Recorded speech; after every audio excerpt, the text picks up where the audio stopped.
Selamat malam, saudara-saudari dalam Yesus Kristus. Selamat bertemu kembali dalam renungan malam, Ye shall receive power, atau engkau akan menerima kuasa, oleh Ellen G. White, tanggal 5 September 2025. Mari kita berdoa. Bapa kami yang di sorga, Allah pencipta langit dan bumi, laut beserta segala isinya, satu-satunya Allah yang benar, yang kami sembah selalu melalui anak-Mu Yesus Kristus, dan yang menyertai dalam aktivitas serta pekerjaan kami sepanjang hari. Penyertaan yang sama telah Bapa wujudkan kepada Henokh, Abraham, Yusuf, dan juga Musa. Pada malam ini, kami siap mendengarkan firman-Mu.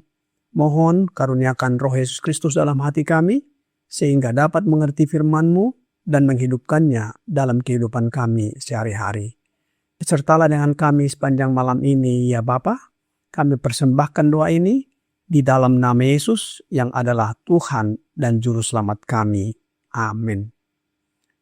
Renungan malam ini akan dibacakan oleh Saudari Ega Tamara Damanik. Kepada Saudari Ega, kami persilahkan.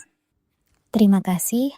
Selamat malam untuk kita semua. Renungan malam pada tanggal 5 September 2025 berjudul Musa. Ayat inti diambil dari Keluaran 3, ayat 11 dan 12. Tetapi Musa berkata kepada Allah, "Siapakah aku ini? Maka aku yang akan menghadap Firaun dan membawa orang Israel keluar dari Mesir?" Lalu firman-Nya, "Bukankah aku akan menyertai engkau? Inilah tanda bagimu, bahwa aku yang mengutus engkau. Apabila engkau telah membawa bangsa itu keluar dari Mesir, maka kamu akan beribadah kepada Allah di gunung ini." Pengabdian dan kerendahan hati senantiasa menjadi ciri orang-orang yang kepadanya Allah telah mempercayakan tanggung jawab penting dalam pekerjaannya. Panggilan ilahi kepada Musa di padang gurun membuatnya tidak percaya diri. Ia menyadari ketidaklayakannya untuk jabatan yang telah Allah panggil. Tetapi setelah menerima kepercayaan itu, ia menjadi alat yang dipoles di tangan Allah untuk menyelesaikan pekerjaan terbesar yang pernah dipercayakan kepada manusia fana. Seandainya Musa mengandalkan kekuatan dan kebijaksanaannya sendiri, dan dengan penuh semangat menerima tugas besar itu, ia akan menunjukkan sepenuhnya ketidaklayakannya untuk pekerjaan semacam itu. Fakta bahwa seseorang merasakan kelemahannya sendiri setidaknya merupakan bukti bahwa ia menyadari besarnya pekerjaan yang dipercayakan kepadanya. Dan ini memberi ruang untuk harapan bahwa ia akan menjadikan Allah sebagai penasihat dan kekuatannya. Orang seperti itu tidak akan bergerak lebih jauh atau lebih cepat daripada yang ia tahu bahwa Allah sedang memimpinnya. Seseorang akan memperoleh kuasa dan efisiensi saat ia menerima tanggung jawab yang Allah berikan kepadanya, dan dengan segenap jiwanya berusaha untuk mempersiapkan dirinya agar dapat mengemban tanggung jawab itu dengan benar.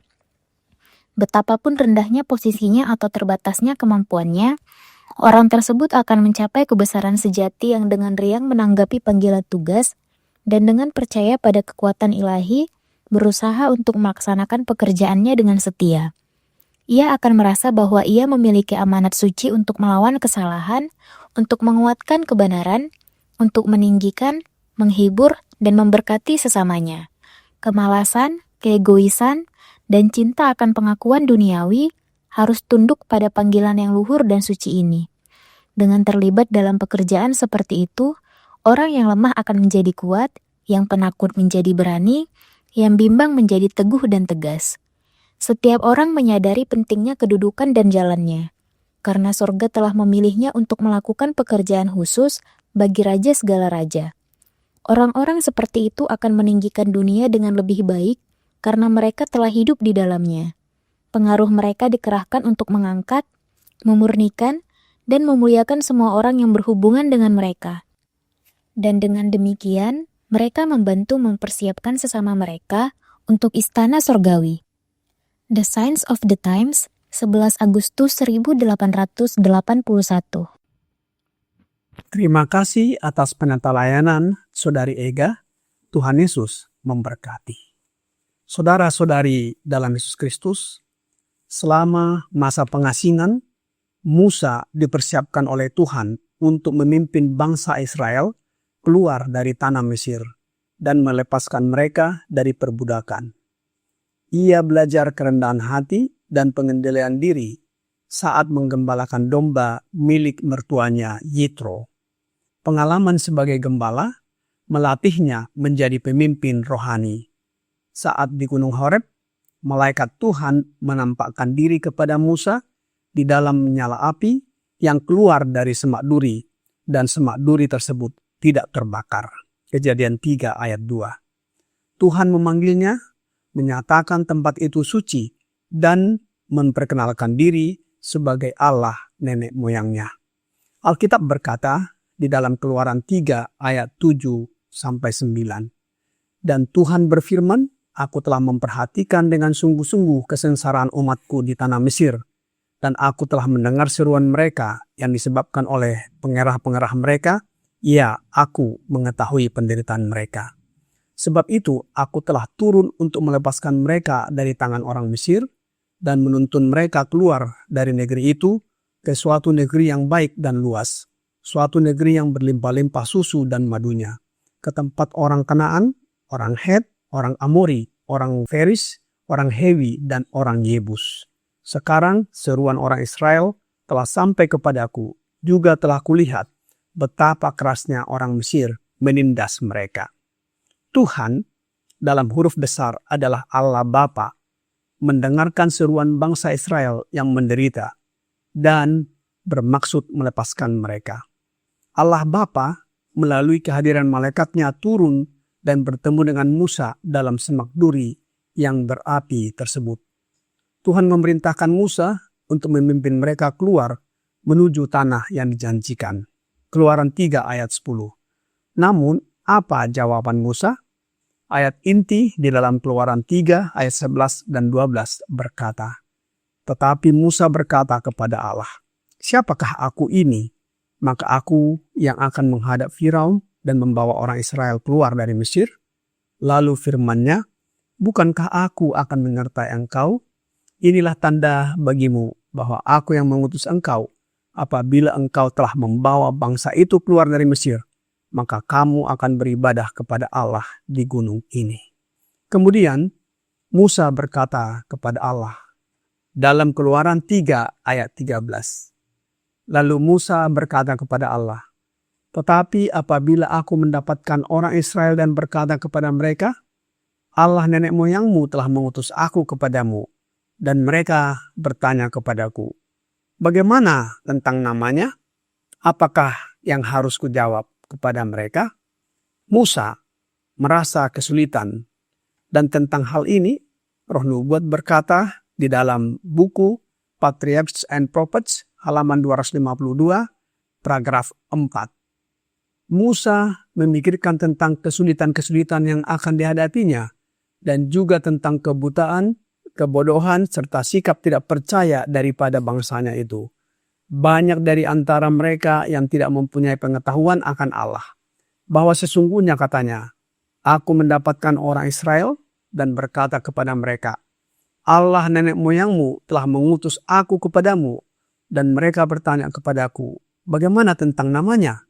Apakah yang harus kujawab dengan mereka? Musa mempertimbangkan tantangan besar yang akan dihadapinya, termasuk kebodohan dan ketidakpercayaan bangsanya. Ia bertanya kepada Tuhan tentang namanya untuk meyakinkan bangsanya. Apa jawaban Allah terhadap pertanyaan Musa? Alkitab berkata di dalam Keluaran 3 ayat 14 sampai 15. Firman Allah kepada Musa, Aku adalah aku, lagi firman-Nya. Beginilah kau katakan kepada orang Israel itu, Akulah aku, telah mengutus aku kepadamu. Selanjutnya berfirmanlah Allah kepada Musa, beginilah kau katakan kepada orang Israel, Tuhan Allah nenek moyangmu, Allah Abraham, Allah Ishak dan Allah Yakub, telah mengutus aku kepadamu.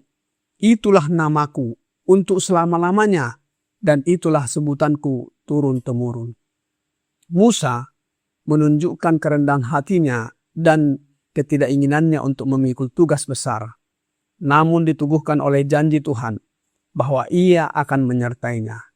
Hal ini penting karena menunjukkan bahwa pemanggilan Musa bukan karena kehebatan dirinya, melainkan kehadiran Yesus yang membuat pengutusannya berhasil. Mengapa yang diutus adalah Yesus? Sedangkan Allah berkata, Aku adalah aku. Bila mana kita kembali ke ayat sebelumnya, Keluaran 3 ayat 12, lalu firman-Nya, bukankah aku akan menyertai engkau? Kata aku, Allah Bapa, menyertai engkau, dapat kita lihat di dalam Matius 1 ayat 23. Sesungguhnya, anak darah itu akan mengandung dan melahirkan seorang anak laki-laki, dan mereka akan menamakan dia Immanuel, yang berarti Allah menyertai kita. Jadi, Yesuslah disebut Immanuel yang menyertai Musa.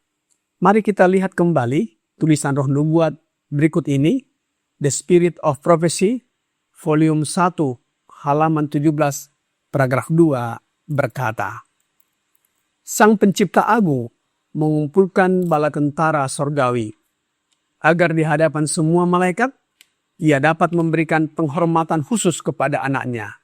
Anak duduk di atas tahta bersama Bapa, dan kumpulan malaikat kudus sorgawi berkumpul di sekitar mereka. Bapa kemudian menyatakan bahwa telah ditabiskan oleh dirinya sendiri, Kristus anaknya harus setara dengan dirinya sendiri, sehingga dimanapun kehadiran anaknya, kehadirannya itu sama seperti kehadirannya sendiri. Firman Allah harus dipatuhi dengan kerelaan sebagaimana firman dari Bapa. Allah Bapa menyatakan kepada Musa bahwa aku yang ada dengan sendirinya adalah aku yang adalah aku.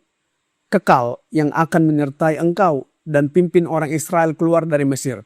Dan Allah Bapa wujudkan janjinya itu melalui dan di dalam anaknya. Jadi, Yesuslah yang hadir ketika Musa menghadap Firaun dan memimpin bangsa Israel keluar dari tanah Mesir. Mengapa Yesus yang diutus untuk menyertai Musa? Sebab karena dosa kita terpisah dari Allah Bapa.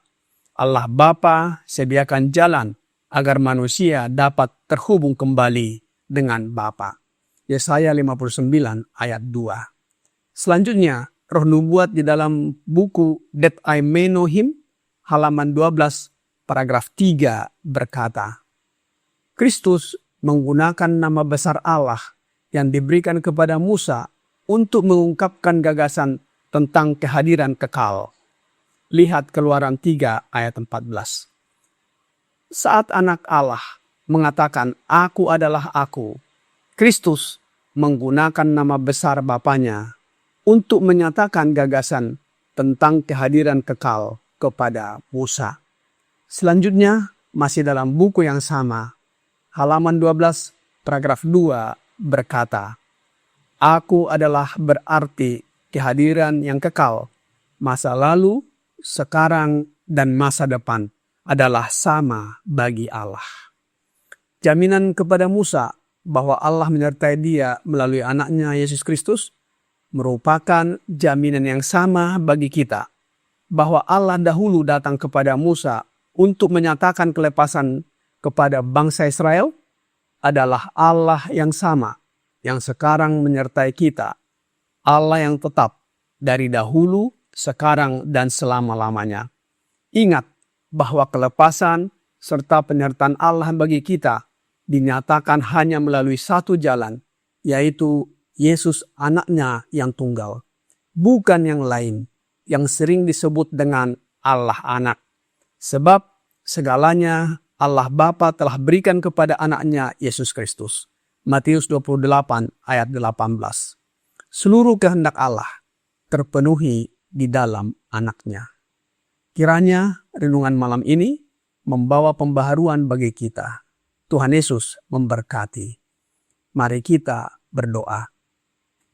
Bapa kami yang di sorga, kami bersyukur dan berterima kasih atas firman yang sudah kami dengarkan malam ini.